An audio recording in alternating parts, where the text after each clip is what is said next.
Friends, आज मैं आप लोगों को डिप्रेशन के बारे में बताऊंगी कि डिप्रेशन बहुत ज़्यादा आजकल हो रहा है। लोग डिप्रेशन में चले जाते हैं। मेरे इस वीडियो को आप पूरा देखिए और मैं आपको डिप्रेशन के बारे में बहुत ही विस्तार से बताऊंगी। प्रयागराज से अनीता दास का नमस्ते।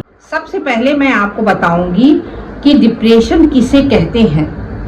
डिप्रेशन एक मानसिक बीमारी होती है जिसमें मरीज जो है निराश, उदास और चिड़चिड़ा हो जाता है और उसकी रुचि हर किसी भी काम में नहीं लगती है। जिस काम को वो अच्छी तरीके से पहले करता था, आनंद लेता था, उसमें अब उसकी रुचि नहीं रहती है।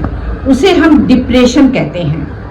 अब हम डिप्रेशन के लक्षण को देखेंगे कि डिप्रेशन के लक्षण क्या होते हैं। पहला होता है मन की उदासी। मरीज इसमें हर समय उदास रहता है, हर समय वो सोचता रहता है, किसी चीज में उसका मन नहीं लगता है। घर में बच्चों के अच्छे रिजल्ट आ जाते हैं फिर भी उसका मन नहीं लगता है, वो उदास रहता है। घर में किसी की नौकरी लग जाती है फिर भी वो उदास रहता है और वो अपने बारे में ही सोचता रहता है और चिड़चिड़ा सा हो जाता है। घर में जैसे है हाउसवाइफ, उन लोग का भी पहले मन बहुत लगता था काम में, लेकिन जब वो डिप्रेशन में चली जाती है तो उनका काम में मन नहीं लगता है। और दूसरा कारण होता है आपका निगेटिव सोच। हमेशा इसमें डिप्रेशन का मरीज उल्टा सोचता रहता है कि पता नहीं मैं ये काम कर पाऊंगा कि नहीं कर पाऊंगा। उल्टी सोच सोचता रहता है हमेशा। किसी नौकरी में भी वो नौकरी करता है तो यही सोचता पता नहीं मैं ये नौकरी कर पाऊंगा कि नहीं कर पाऊंगा, ये मेरे लिए ठीक नहीं है, पता नहीं मैं इसे पूरा कर पाऊंगा कि नहीं कर पाऊंगा। वो यही सोचता रहता है। और जो स्टूडेंट होते हैं वो ये सोचते हैं कि पता नहीं मैं पास हो पाऊंगा कि नहीं हो पाऊंगा, ये काम मुझसे होगा कि नहीं होगा।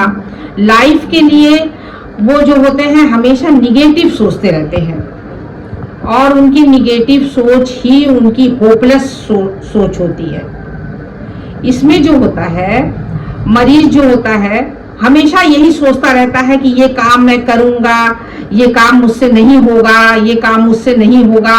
यही उसके दिमाग में उल्टी उल्टी बातें चलती रहती है। इसमें माँ बाप भी सोचते रहते हैं कि मैंने अपने बच्चों के लिए कुछ नहीं किया, पता नहीं क्या होगा बच्चों का, ये वो। इससे उनकी एलर्जी जो होती है वो कम होने लगती है, जिससे कि उन्हें कमजोरी लगने लगती है और कमजोरी लगेगी तो वो एक्सरसाइज कहाँ से करेंगे। इसमें जो होता है जिस काम को वो करते हैं उस काम पर अपना फोकस नहीं कर पाते हैं वो, और काम जो होता है गड़बड़ होने लगता है क्योंकि उनको वो डिप्रेशन में चले जाते हैं। इसमें उनको नींद नहीं आती है और नींद के लिए वो बड़े परेशान रहते हैं। बिस्तर पे लेटते तो हैं पर नींद नहीं आती, पर जब लेटते हैं तो बड़ी देर के बाद नींद भी आती है, तो वो भी 2-3 बजे नींद खुल जाती है। तो फिर वो वही निगेटिव सोच सोचते रहते हैं जिससे कि उनकी जो होती है हालत बहुत खराब हो जाती है और ऐसे में वो मीठा भी खाने लग जाते हैं और जब मीठा खाने लग जाते हैं तो उनका मोटापा भी बढ़ने लग जाता है। और तीसरी जो है ये विचार होते हैं, लक्षण होते हैं तीसरे, वो होता सुसाइड सोच। इसमें मरीज जो रहता है डिप्रेशन का वो अपने आप को खत्म करने के लिए सोचता रहता है कि ऐसी जिंदगी जीने से क्या फायदा, इसे हम अपनी जिंदगी को खत्म ही कर दें। और वो यही सोचता रहता है और वो प्लान बनाता है कि हमें अपनी जिंदगी को खत्म कर देना चाहिए।